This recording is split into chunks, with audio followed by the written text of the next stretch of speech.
everyone, and welcome back to a brand new episode of Take Flight Podcast, episode number 192. And we are back with your four favorite hosts, Daniel Johnson, ᴠɪᴇᴡs, Pabilo Timbo, and I, Shuel Ahmed. Now, we are back with an exciting and jam-packed group discussion, talking everything business, news, and more. This week, the topics we'll be discussing are threads. Is this another Clubhouse moment or an actual new platform to add to the growing collection that we all have? The second topic that we'll be diving into is the business of touring. So you've probably seen in the news stars like Drake, Beyonce, Taylor Swift. Some of the world's biggest stars are currently touring and earning record amounts. So we'll be discussing the business model of touring and who is making what. And then finally, to round out the episode, we'll be talking everything about China and deflation. So the UK inflation levels seem hotter and higher than ever. However, China seems to be going through a deflationary moment, which is the other way. So we will unpack why this is happening and the short-term and long-term implications. With that, it's going to be another great episode, and let's hit the music and start it. Take off, take flight with you. For we never fly, but we're flying. Right, guys. Hello. So good to see everyone's faces. I can tell that the summer holidays are fully underway because everyone's glowing a little bit. Let me go to Daniel Johnson first, because for the listeners who are listening to this and not seeing this, Daniel has got one of the sharpest haircuts I've seen him model for a while. Daniel, talk us through the haircut and talk us how you're doing, because you look like you're glowing, my brother. You're having a good summer so far. No, I'm not gonna lie. I think because I'm using a different device, this camera is considerably better than my own MacBook. So I think it's adding a bit extra HD. I'll say that for free. So it's nothing in particular. But yeah, I'm doing well. Just come back from a recharge week from work, so it's been a nice week just to not do too much. Did a lot of things, but not have to do mentally taxing things, work related. So I'll probably do a takeaway episode on that in the next couple of weeks. But yeah, all things being equal, I'm doing well. Family doing great as well. It's good to hear, Daniel. I think if I had to look at you and I had to describe it, it would definitely be recharged with a capital R in bold and underlined. So you're looking fresh. That's good. Good Dave had a good break. As the Spanish say, tranquilo. Right, so actually with that, nice that you closed that in Spanish, Daniel. Let's go to our fluent French speaker, ᴠɪᴇᴡs, who will do his intro and update in French for the listeners who listen and understand French. So Olu, over to you. How you doing? Bonjour, je m'appelle Olu. No, the way P was looking at me like, why is he acting like he's gonna read? Yeah, he's like, oh, it's been a mixed week for me. I think P noticed that my car got clamped. Okay, from that standpoint, yeah. Where are you going with this? a couple of weeks ago, I found out that I didn't have any road tax, and it expired for like 3 months. So I was like, wait, what? So because my road tax is 0, I've got like a low emission car, I don't have to pay anything for my road tax, but you have to register still every single year. So because it's 0, I'm not really thinking about it out of mind. And then I came out from football and just saw my car clamped, and I said, okay, cool. So I called him up, finally registered, and got it removed the next day, which was good. And then secondly, I pulled my groin from football, so I'm moving around very slowly right now. So my body doesn't recover the same way it used to, but I'll be back in like 2 weeks. Don't worry about it. No, you're 30 plus. Yeah. You ain't no professional getting daily massages and daily treatment. No. I've been free, brother. I've been icing it, and it's getting better. It's getting better. So Daniel, I think you're being generous, Daniel, timesing it by 3. I was going to times it by 10 straight up, because I saw I saw Copenhagen last summer, and mate, Olu when he's shifting gears, that's not a light movement. So if that's been strained, boy, you need to relax. Olu, be careful, because you say 3 weeks, you think you're good and fit, you go onto that pitch, you try one burst, boy, you'll sit down. I'll take it slow for a few weeks when I return, and then work my way back before the season starts, just in case any of these Saudi teams are looking for any additional players. Hit me out. Oh, is it? Is it? Nah. Okay. Well, all right. Before we start to get a bit too delusional on this podcast, let's see how P, how you doing? How's things on your end? Yeah, I'm well. I'm well. The family's well. We've just had a couple family events over the last couple weeks, but yeah, all good. Great. No major updates. or anything. I didn't fly a private jet this week. Maybe next week or the Yeah, week after. So we I'll let should you guys start know about like that. for every But episode we record, do like a Olu PJ tracker or something like that because of the last episode yeah, and the questions he was asking. just keep checking in. But no, apart from that, all good. Wait, what? In a great P, don't you want to space. talk about finally getting back on your gym routine? I'm seeing again the 4 a.m. going into the I gym, was working always out. Yeah, it's funny when you go private, people think it's no longer happening. I was always Mm. my routine's never changed. It's always it's in my DNA. That's just It's that just now I'm because I sure. finally seen the results, so I thought you maybe stopped for a Oh, little is it? while. I see. No. I'm not even nowhere near my peak. But yeah, the plan was always second half of the year go public, first half of the year be private. So November 5th. no, not this year. Journey Not to this year. I November think 5th. Yeah. it's a mistake to put a date in the calendar. Just keep going forever. Cool. Shua, Good what to about hear. yourself? Good How to are hear. you? And Yes, yeah, exactly. Yeah, all good on my side as well. So I followed Babilo's lead, and I would just go back from Portugal, so into the south of Portugal with my wife. I don't know if the listeners will know, but after I got married last August, um, together with my wife, we decided to try and put some fun into traveling again and try and visit 12 countries in 12 months. And now it's month 11 of getting married, and we have hit 11 countries, which is good. And then in the next couple of weeks, we'll be hitting country 12 and 13, and then taking a break for at least a couple of months before we hit the road again. But yeah, really good break, nice sun, too much food, but good to be back for a few days before we fly off again. So yes, now with that, let's get into the episode. So despite how busy or non-busy everyone has been in this group, I'm sure that no one has missed it in the news of a new product being launched by Meta, formerly known as Facebook, and that product is called Threads. Now, for anyone that isn't aware of Threads, it's a text-based social media platform, and this has been launched by Meta, and it's been a product that has been launched almost through its Instagram platform, with it being connected through people's Instagram profiles, almost making it a one-click sign-on, but another app still has to be downloaded. Now, the focus is text-based, so looking at it, you could argue that it's a copy of Twitter, but I'm sure we'll get into this in the group discussion today. So just some facts around the size of Threads before we understand together the business opportunity, how they've set it up, and also why it could work and why it won't work. So since launching in just a matter of weeks, from what we last could find out, it has 92 million signups in a matter of weeks. Now, in comparison to Twitter, Twitter has 350 million annual active users. This was the last published information. And just for reference as well, Instagram has a multi-billion people using the platform as well. So in terms of size, it's fastly approaching where Twitter is already at, but still quite far away from where Instagram is in the current pool of people using Instagram. Now, in terms of the actual model itself, just looking at Twitter for reference, so Twitter with its 350 million users was able to generate around $5 billion in revenue. So just to get a feeling of the size, and of that $5 billion that Twitter was able to get for revenue, around 90% of that is driven by advertising. So with Threads, there could be an opportunity to get advertising revenue, which Mark Zuckerberg has not decided to switch on yet. I think the last reference I would give the listeners before we go into a group discussion is Clubhouse. So Clubhouse was another platform which exploded on the scene, I think, a few years ago. We even did a podcast episode about it, which I was listening back to, which is funny reference in terms of our excitement for Clubhouse at that time.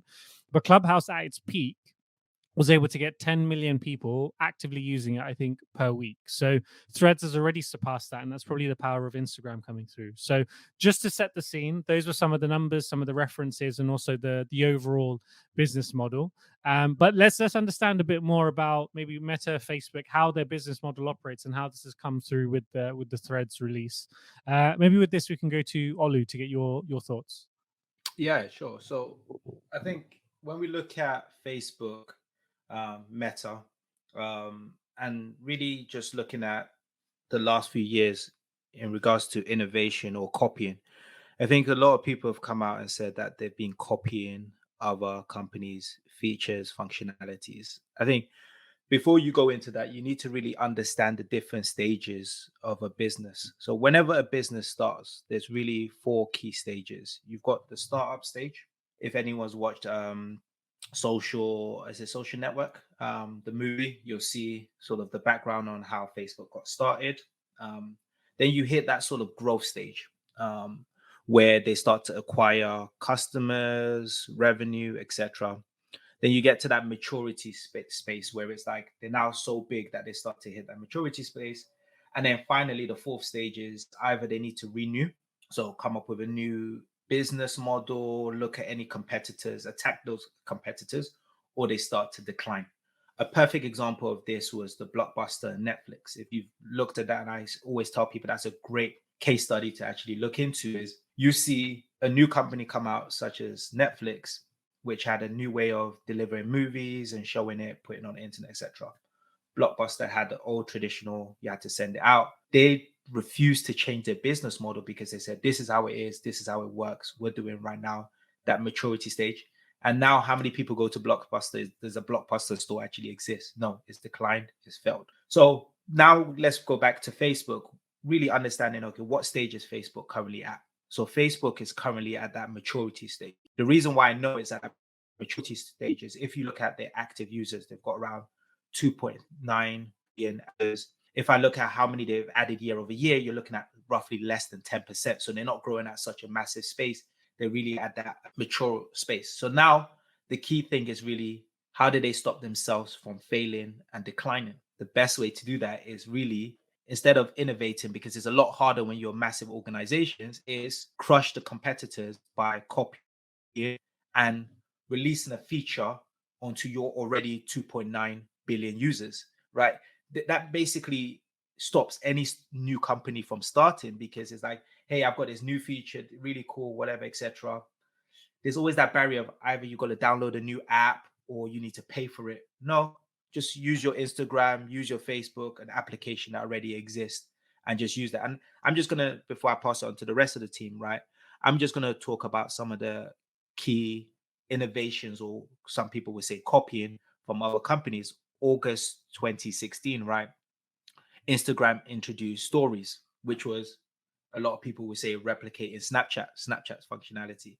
They came up with Facebook Marketplace also in that year, in 2016, which again, peer-to-peer shopping on Gumtree.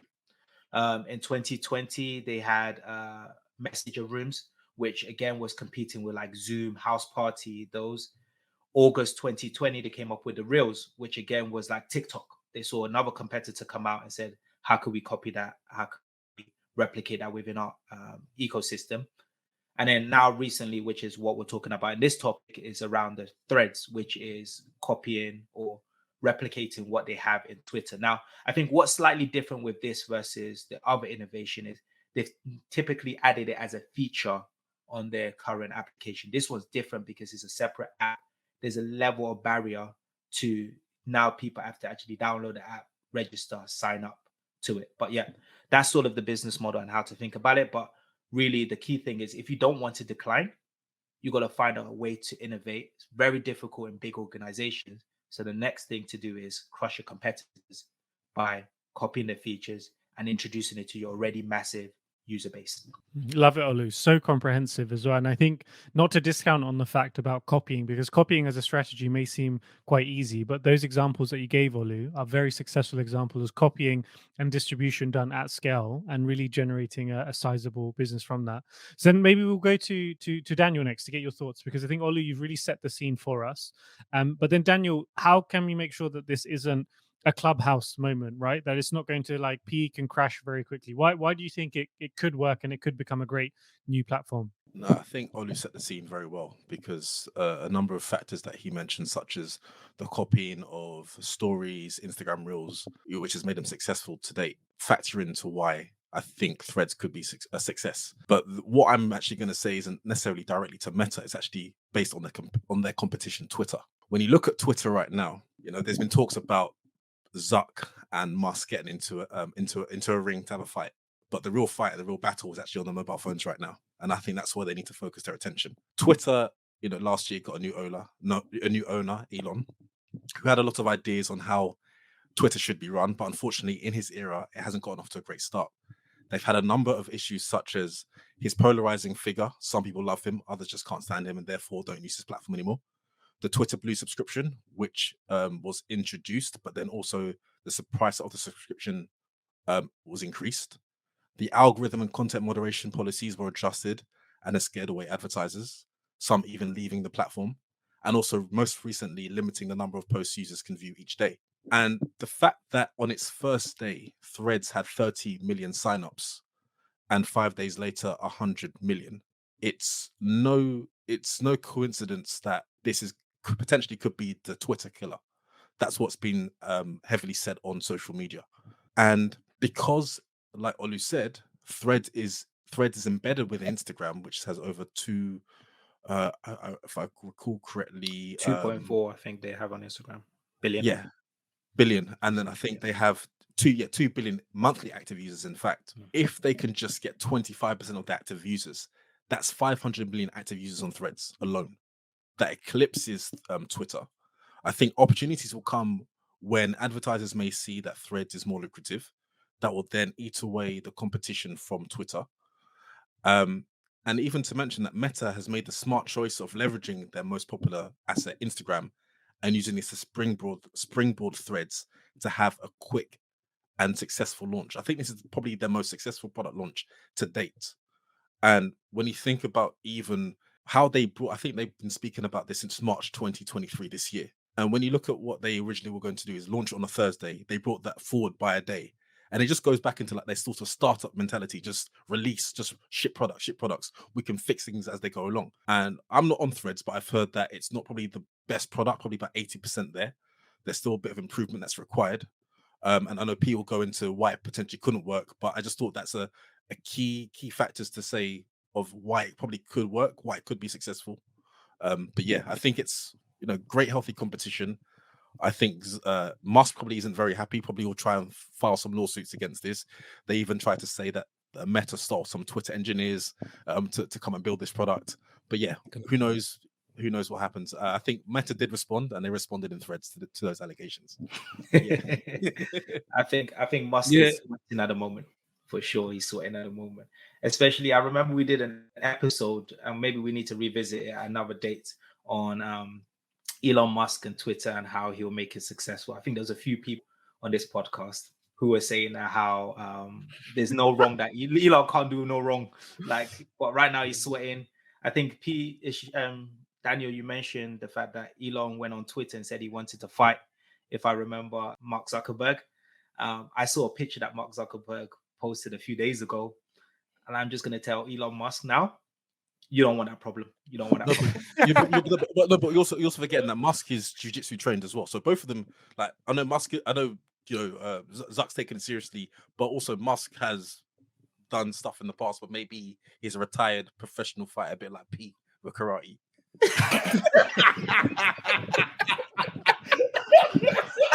I remember a few karate days.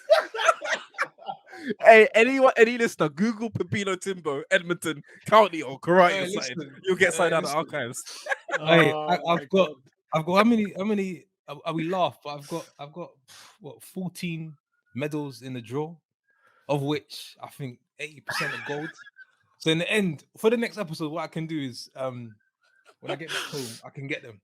Because I realized you guys were laughing a bit too hard, so I need to just make sure we set the record straight. Okay. Hey, so actually, on that note about setting the record straight. So I think Daniel, you framed a very positive, bullish case with some great numbers, reinforcements. The competition is sweating. So I think for many of the listeners, if they were just listening to Daniel's argument just then, will be long Meta and Threads is going to win. But let's play the reverse of that discussion. So P, if you were on the other side of the fence and you said, look, this is just another Clubhouse moment, this is going to crash and burn, what would be your take on why you don't think it will work? Yeah, I mean, without any karate moves. Yeah, no, I mean, just for the record, national champion all up and down the country. But we can get into it later. But just I think there's just a couple points. Guys, you've mentioned some really, really great insights, which I think great for the followers to sort of listen to. I think the very first obvious one, and Olu mentioned it, is that Threads is not a unique business model. So the fact that it lacks innovation may actually be the reason why it doesn't go on to succeed as well as it's kind of started. So it's a very simple, obvious one, but it's to what you've mentioned, Olu, and perhaps rightly so because of where they are. It's very much a copycat to Twitter, and that's the primary purpose. So the innovation perhaps needs to come out over time, maybe to give it a better chance of success for the long run. I think if you compare that to Instagram itself, Instagram is a unique value proposition compared to Threads, even though it's just a feature. One of the things potentially that is remain to be seen, but we'll see over time, is Threads may actually come up against the same challenges that Twitter faced over its period, right? So unless they've got the guys in the team to figure out how to sort of navigate through those challenges, censored posts, controls around free speech. So these are things that could actually hinder its ability to continue growing at such a fast pace. And then we have to wait and see what they do from an ad space standpoint. But off to a great start. It is obviously quite challenging at this stage to see, what could potentially be their pitfalls. But I think those are two reasons now, as we see it, that could actually slow their growth. I just like to add, no, I completely agree with you, P.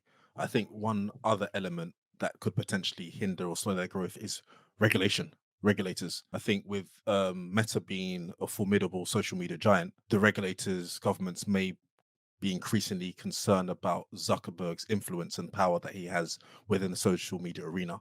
And also we've seen that Meta have been hit by a number of jurisdictions around their policies and data. So I think that could also be something that they shouldn't be blind, that I'm sure they have in their foresight, that they wouldn't necessarily disregard and just think it can be smooth sailing from here. Great points. And P, I think it's a good reminder for us all to almost hold our horses a little bit. And that regulation point that you mentioned, Daniel, I think it was also something I was reflecting on that Olu was saying about the fact that they're having to copy. Maybe before, where they could acquire something like Instagram or WhatsApp, because they weren't so big at that time, those acquisitions could easily go through from a regulatory standpoint. But now if they wanted to acquire Twitter, for example, I'm sure the hurdles are so high now that they probably wouldn't even be allowed to buy it because of the regulations. So almost copying is the only way that they're going to innovate now moving forward, potentially. And for those that didn't know, I think Zuckerberg tried to buy Twitter back in 2008, but the two parties couldn't agree on a number. So I think Zuckerberg's been a long time admirer from a distance of Twitter, and now he's just decided to strike. So talking about strikes and Pabilo's karate moves, let's close this segment and we go on to the next one. But just to close out on this segment, one quick question for the gentleman: if you had to go long threads, as in you believe this is a rocket ship, or short threads that this is just going to go down. Again, this isn't financial advice. We're just talking about this specific product, and these are 4 gentlemen who are friends with each other wanting to have a discussion around this product. Threads, long or short? Let's go in reverse order. P, threads, long or short? Long. Daniel? Long. Olu? Long. Oh, bloody hell. All right. I'm just gonna say short just to be on the other side of the argument, and we can listen to this one back question when we is, have out of the people on the podcast, how many have signed up out of us 4? Because I think, for Daniel said, for it to be successful, right, only probably around 20% of the Instagram users need to sign up on it. 5%. So yeah, 25%. I think you and I aren't. I think the two. Yeah. Sure, are you on it? Yeah, I signed up. Do you know how long I've been waiting for something like Threads? Yeah, why? Because I've been using Twitter, and I've actually been taking Twitter content to Instagram, and I've been doing it manually over the years. And so to have something that's already plugged in Instagram, where I can basically share my thoughts around the topics I like to discuss and quickly share it with my audience, it's a very, very small, minute thing, but it's such a convenience just to be able to share what I've actually typed in versus cutting, copying, and pasting. And so it's just literally for that reason, it is super, super convenient, which is why I've said long. P, sorry, I don't want to dwell on this. Dwell on this too long. But P, how many? This isn't like an ego or anything. How many followers do you have on Twitter? Oh, not a lot. Like about 20 or so. It's not a lot at all. And now on Threads, I think I've got like 200. Okay, cool. Yeah, that was my point. I was going to see what's the engagement like compared to. But yeah, anyway, So we digress. But P, 39 followers on Twitter, and now Do you remember you had that viral post on Twitter?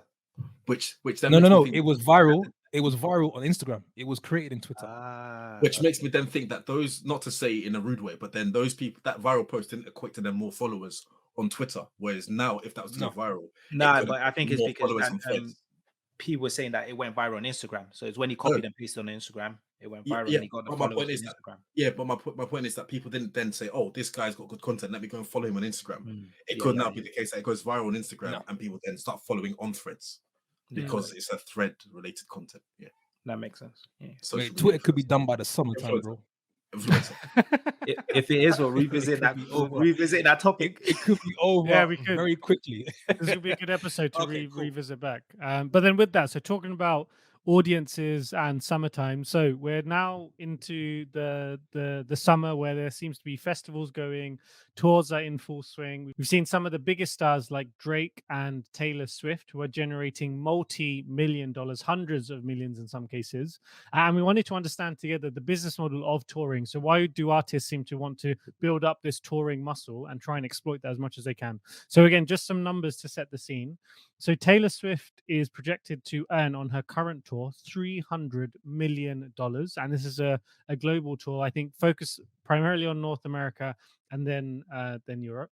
Beyonce also, just another reference, is going to generate over $100 million on her tour.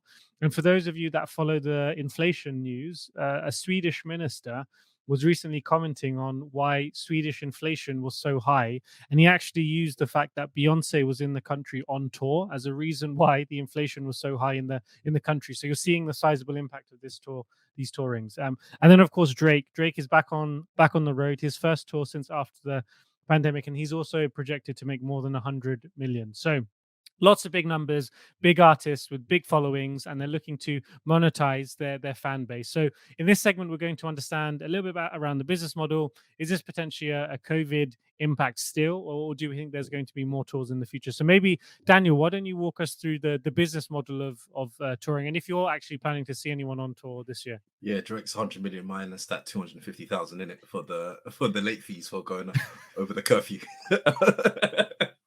Yeah, no, I think in terms of the business model of music touring, I think primarily revolves around generating revenue through live performances and related activities.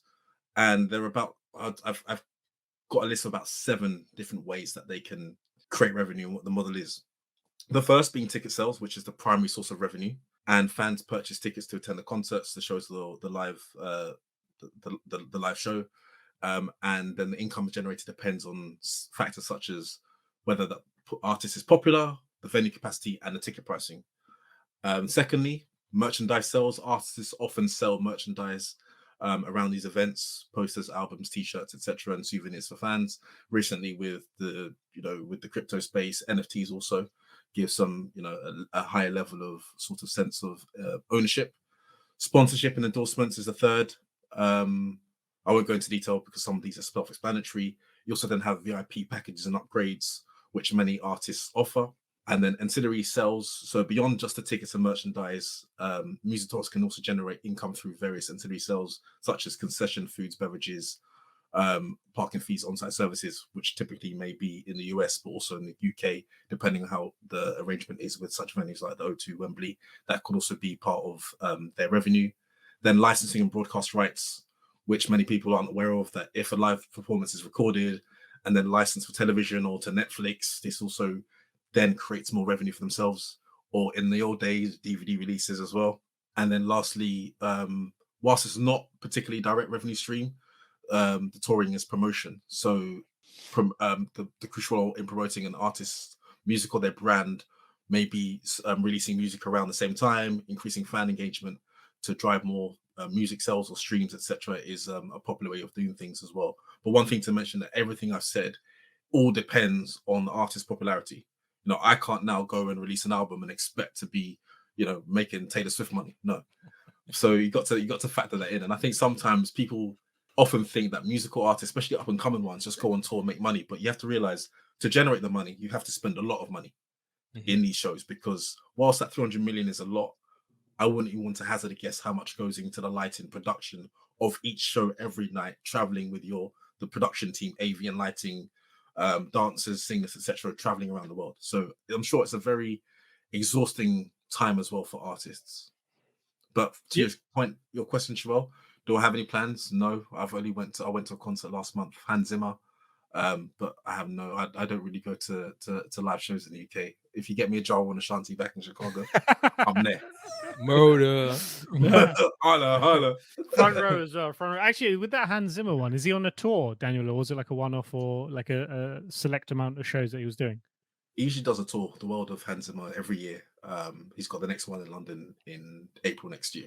But yeah, Okay, perfect. But it's a great economic model, Daniel, as you've laid out on the multiple streams. And I think with all the artists that we've mentioned so far, these are people that have really established a long brand in itself, and are able to really monetize as much as they are doing now. And actually, your explanation, Daniel, it made me think back to an episode that we did, an interview episode, which is episode number 119, where we did a Take Flight Talks episode with Nish, who's a Asian British Bengali artist, and he's also a musician, producer, etc. And he actually speaks a lot about in detail in real life examples of some of the items that Daniel mentioned. But a really good summary there by you, Daniel, as well. So yeah, so multiple revenue streams as an artist, and I think these guys have really established a long-term brand that they're able to monetize at the end. And I think that there's obviously that question that can come to into all of our minds about whether this is just another post-pandemic bounce and then it will come back down again. But I think the way that these artists have built such a strong brand and such a strong following, then I don't think this is another COVID bounce that will drop down. I think with these artists, they'll continue to monetize it, at least for the short term, before maybe the long term it shifts to other artists. And then actually with this, let's go to your take, Olu, in terms of in the future. Do you think now is just lots of people touring because they want to generate some money post COVID and post lockdowns as an artist, or do you think we are going to see more and more people touring in the future? Again, I guess I look at, is it more versus the COVID time where there was a lockdown, or is it more in comparison to pre-COVID? And personally, I don't think it's a more state. I think we're probably going to return back to the norm of artists touring. It's quite funny. I just received a text message from a friend of mine talking about 50 Cent concert in November. So I can't even remember the last time 50 Cent went on tour, right? So I think we're just probably going to go to the same sort of cycle as what we went to pre-COVID. I think the big difference is, and when I saw the prices, I noticed the prices difference. I think it's just really the inflation on the ticket prices. So like 50 cents tickets, he's saying the lowest is £160 for a ticket. And I'm like, interesting. Back in the day, the last concert I went to, like proper went to, was the Jay-Z and Kanye concert, right? And I'm sure the tickets were probably £60-70, and I got really decent seats, right? So it's pretty much doubled in a short space of time. So yeah, answering your question, I don't think we're going to see increase to pre-COVID, because I do believe we're going to probably see the same level, but we're going to start to see technology being implemented into tours more often. So I think right now we're probably seeing, I don't know how much of that generation, how much of the revenue was generated from streaming. So I know nowadays people will be able to stream someone's concert. Now we're getting the VR glasses. People are going to be able to put that on and be able to feel like they're actually at the concert. But I think it all goes down to what Daniel pretty much said. You need to be a superstar to be able to sell out tickets. I know for the Beyonce tour, I have friends who went to multiple dates of Beyonce, right? Even traveled abroad to go to watch Beyonce. But yeah, I don't see it increasing much since pre-COVID. Olu, just to get a sense also, that 50 Cent concert, how big do you think the venue is that he's playing at? Is it like a small venue, or is it like a stadium Wembley tour? He's going to do Wembley. Yeah, Wembley. I'm not sure if it's stadium. I'm going to assume it's Wembley Stadium. But yeah, I won't be surprised. He's definitely going to sell it out. Sorry, hold up. It can't be Wembley Stadium. Probably SSE Arena. He will not No, sell out you'll Wembley be Stadium. no. Daniel, Unless you'll they're be moving half the seats. surprised. Unless they're moving half the seats. Let me check quickly. Whilst you're checking that, Yeah. I think one thing that adds to sellout performances, maybe not 50 Cent because he's kind of past his prime, is the scarcity of, are they going to do another tour? Like Beyonce, this potentially could have been a final tour. No one knows. So it's like, I want to catch them in my lifetime before they stop going on tour, before life events change. Like, for example, when Adele does a tour or a concert, people go because you know her. She'd be like, yeah, I'm not doing anything for 5 years. She didn't do it. Because I was lucky to go to the one back in 2017, which was before she took her 5-6 year hiatus. But it's the fact that if you're that big, you create the scarcity of, this could be like the last tour, and therefore you get more ticket sales. And Daniel, you're right. It's not Wembley Stadium. It's OVO Arena. Hilton. I knew it couldn't be. He's not selling that Wembley Arena. But yo, 50 Cent, if you are listening to the podcast, that came from Daniel. I personally think you can sell out Wembley Arena. That came from Daniel. He's Yeah, a Ja and Rule fifth- fan as well. You and- heard and him fifth- before he said he went and- to and- And 50 to finish off your caption. If you post me, hashtag get the strap. Oh my god! All right, cool. And actually, on that note about getting the strap, we can move on to the final topic. But thank you guys for helping us understand more about the business of touring and what will be definitely a profitable and exciting summer for some of the stars that we've mentioned. So, just to recap, the first topic we spoke about was the Threads launch. The other element that we spoke about were the business of tours. Now, both of these components, Threads launching and touring of the stars that we mentioned, neither of them have actually impacted China as a country. And this is actually the final topic that we're going to be discussing, which is Chinese deflation. And maybe because those things that we talked about earlier in the episode, not launching or impacting China, could be a reason because of the deflation. But let's have a deep dive together. Now, just to recap for the listeners, inflation around the globe at the moment. So the UK is top of the charts at 9%, 8 point something, rounded to 9%, we can say. The EU is around 5 to 6%. I've only selected I'm only highlighting selected countries or regions just for our discussion. The US has just recently come in at around 3%, so they've really got a strong control on inflation now. And Japan is also around the 3% mark as well. But if you go through some of the major economies on any list of inflation at the moment, one anomaly is China, which seems to be having deflation, which in essence is where prices start to come down versus previous year. And this is interesting because a lot of the other countries or regions that we've just mentioned are going up and are struggling to control inflation, whereas China seems to be having the opposite challenges where the prices are coming down with deflation.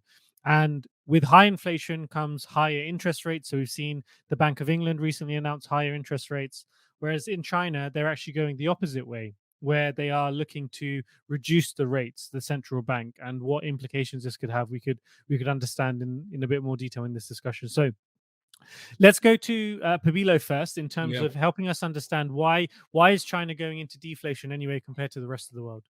Yeah, I think it's super interesting because for the last couple of months, all we've ever spoken about is a high inflationary environment. So to talk about deflation seems very and uncommon for, especially for our conversations.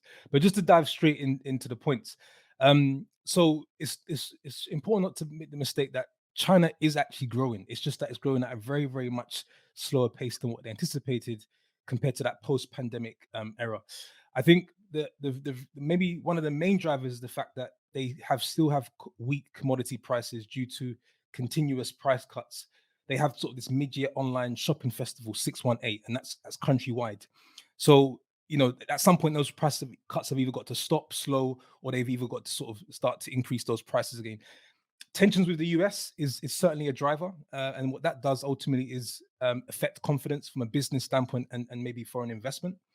One topic also is around, I think it might be time for China to start thinking about shifting their traditional form of stimulus into sort of big ticket infrastructure, real estate deals, which has been their driver for so many years, into focusing more on the actual consumers. So if you look at what's happened in the US, for example, where they had stimulus packages, that might be something that China have to consider just to stimulate more demand. And maybe one other driver could actually be around the fact that youth unemployment is at a record high. So if you put all this in one and you mix it up, you get kind of a deflationary type of environment.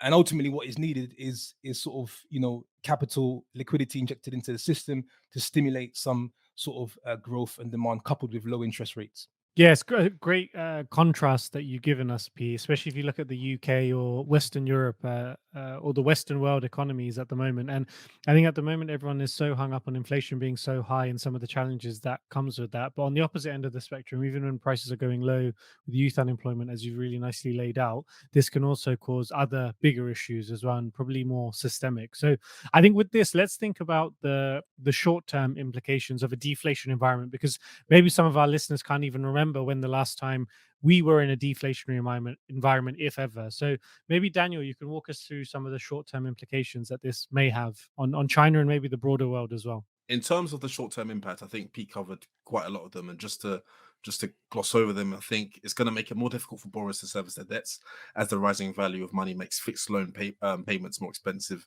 relative to the cost of other goods. Many Chinese businesses and local governments are currently carrying very high levels of debt as well, which would complicate their financial future as they face declining revenues. And with P's mention about unemployment, I think May, more than a fifth of 16 to 24-year-olds were unemployed. That's the largest proportion since records began in 2018, and higher than in European countries such as France and Italy. So I think it's going to be, in a short-term period, it's going to be quite difficult, just as any inflationary period similarly is difficult. I don't think people should see just because the cost of things are cheaper and money is more powerful, it shouldn't necessarily be seen as a positive thing. I think when you're in an inflation period, you can probably see, oh, I'd rather be on that side, but it still does have its ramifications, short-term and long-term, which I don't want to go into right now.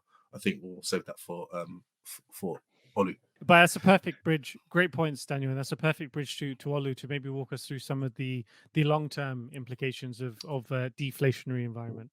Yeah, I think there's been some great points that have been mentioned by Pabilo and Daniel, just in regards to deflation, how to think about it. Because naturally, when you think about deflation, you're like, wait, this is perfect. Things are going down in price. I should be celebrating.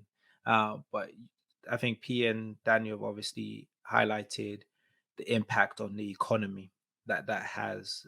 Also, just the mental element of it in terms of consumers. So if you think things are continuously dropping, you might say, you know what, let me hold off buying now because prices are going to continue dropping, which then accelerates or increases the deflation that you actually see. Now, when we think about China, obviously there's the economy element of it, but I also see it as a leading indicator because China is classed as, I would say, probably the manufacturing hub center. If you look at a lot of your products, they're made in China or components, parts from there are from China. So if we start to see a deflation in those environments, prices will go lower. When you're manufacturing, or the company that I work for, we manufacture, pull parts from different countries. If we source from China, those prices are going to go lower, which would then mean that American companies or Western companies will potentially be able to have more margin, or also start to reduce their inflationary impact because they're able to produce goods at a lower price. So I do think that that's one way to think of it, is by China going into a deflationary environment, as manufacturing and sourcing from China continues, we will start to see a reduction in our inflation. So probably get closer back to that 2-3% versus the 9%, 6% that we're seeing in certain countries. But I think also what's going to happen is China will have to do quantitative easing, right? They're going to have to reduce interest rates, which is similar to what we saw with the housing crisis, where interest rates went significantly lower, which would then mean you create another cycle, asset inflation, a bubble, where assets will start to become overvalued because as borrowing becomes cheaper, then now you're basically creating that demand, which then those assets will start to go up. So those are the two ends that I see. I think locally in China, by them having to do the quantitative easing, lower interest rates to sort of compact that deflation, you're going to see a higher demand. You're probably going to see an asset bubble emerge over a period of years. And then in other countries outside of China, we'll probably start to see a reduction in our inflation because we'll be sourcing products from China at a lower price as they're in a deflationary environment. And I was just going to say, in terms of long-term output, I think I'm sure China hope it's not going to be similar to what Japan faced, where they were trapped in a deflationary spiral for over 20 years. So, both being Southeast Asian countries, let's hope that's not going to be a multi-decade deflationary period. Otherwise, that could be very detrimental to one of the fastest growing economies, and where we all heavily rely on exports from as well. Love it, guys. Great discussion and some great points. And I think for the listeners, some of you may be thinking, look, why does the Chinese deflation impact me? Why are we even talking about it? But hopefully these points that have been laid out so great by Olu, Daniel, and P have given us the context and also the potential implications for whichever area that you're working in, because ultimately we are part of a global economy, and these things have repercussions in most areas of our life in some way or other. So with that, we'll be closing this episode. Thank you for your patience and listening to us again. I think I'll pass it over to Daniel to close us out properly. Yeah, so thank you all for listening to episode 192 of Take Flight Podcast. If you have any feedback for us, find us on Instagram. I was going to say Twitter. Nah, Instagram, TikTok, and YouTube. We're not on Threads, but feel free to DM us, give us any feedback, subscribe to us on YouTube as well. We appreciate all the feedback. We appreciate the support, whether you're a new listener or an old listener. Until next week, stay safe and God bless. Take off, take flight with you. Yeah, for we never fly, but